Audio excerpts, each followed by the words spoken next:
Hello there, I'm Benedict Akimana, a psychiatrist, a mental health advocate in this country. Today, we are going to discuss about mental health in these unprecedented times of COVID-19.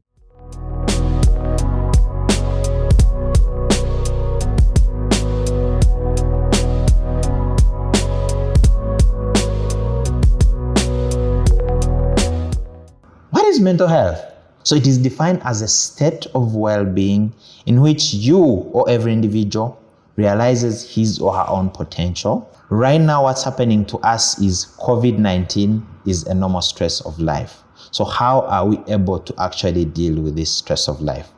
And the beauty about it today is we are going to talk about how to deal with this stress. So basically, we'll say you're mentally healthy if one, you're able to realize your potential, you're able to cope with the normal stresses of life, you're able to work productively and fruitfully, and you're able to make a contribution to your community. Then you are mentally healthy. So why is mental health important during this time? COVID-19 has caused a lot of disequilibrium in the mental health and the environment. But what is a normal reaction to an abnormal situation? So here we're having the coronavirus, which is affecting people. It's causing a lot of despair. We are worried, we don't know what is going to happen. It has caused a lot of loneliness because people are staying home. They cannot be able to go to other places. There's a lot of job insecurities that this has caused because quite a number of people have lost their jobs. The income has reduced, People are not able to actually have food in the different families, and children have been affected. This, in the end, has also promoted social withdrawal, and quite a number of us fear that our loved ones might be affected by the illness or having people who are affected by the illness. So if all this is not handled appropriately now, it will lead to psychopathology later on, and this will lead to the mental illness. Stress is one of the important things I would love to really talk about that's been brought by the pandemic. But what is stress? So stress is the psychological, physiological, and behavioral response by an individual when they perceive lack of equilibrium between their demands, the demands placed upon them, and upon their ability to meet those demands, which over a period of time will actually lead to ill health. So you have a demand here, and this is your ability to actually meet the demand. So what happens is, for an individual to be stressed, they are unable to actually have an equilibrium between these two. So at the end of the day, it leads to illness. COVID-19 has produced a lot of uncertainty. Persistent worries on the safety and the normal functioning of the community are threatened, and this is all part of defining stress. And what are the causes of stress in this COVID? One is individuals afraid of being infected.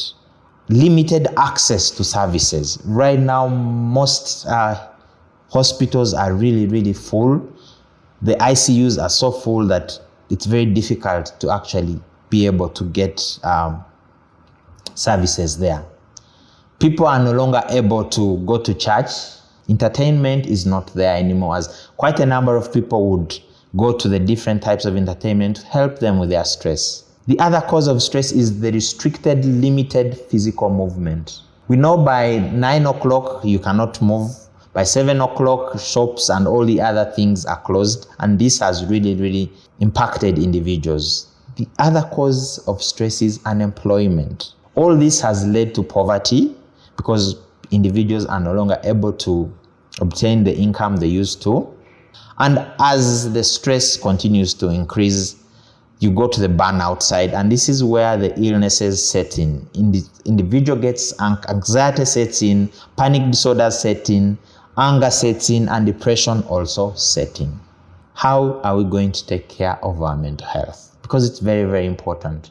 One of the important things is to get enough sleep. At least 6 hours of sleep. How does sleep help us?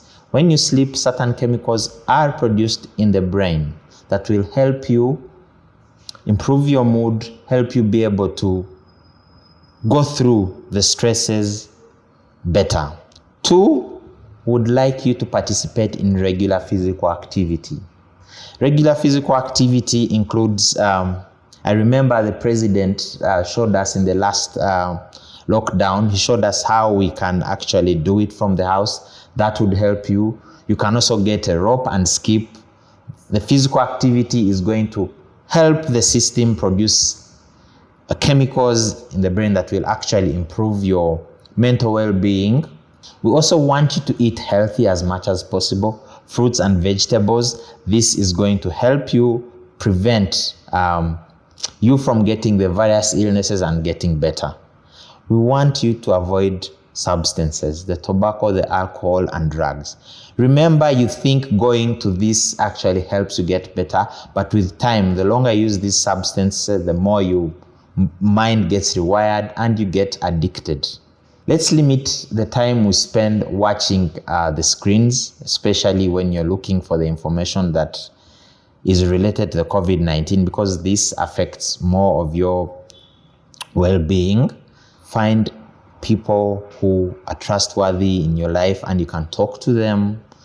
Venting is one of the ways that a person's mental health improves. Talk to them about how you're going through.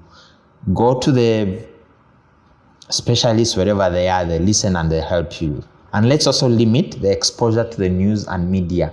Let's go to the special TV, especially the national TV or the Ministry of Health that informs us about the different things. Stay busy and self-distraction. Let's stay socially connected, and we are going to do this through the social media, through the phone calls, through the WhatsApp, and so on and so forth.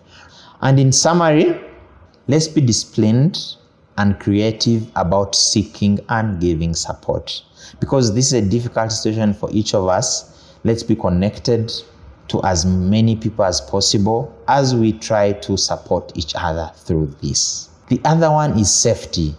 Let's really actively seek trusted information, reduce anxiety as we have more healthy actions in our lives. Self-efficacy during this period.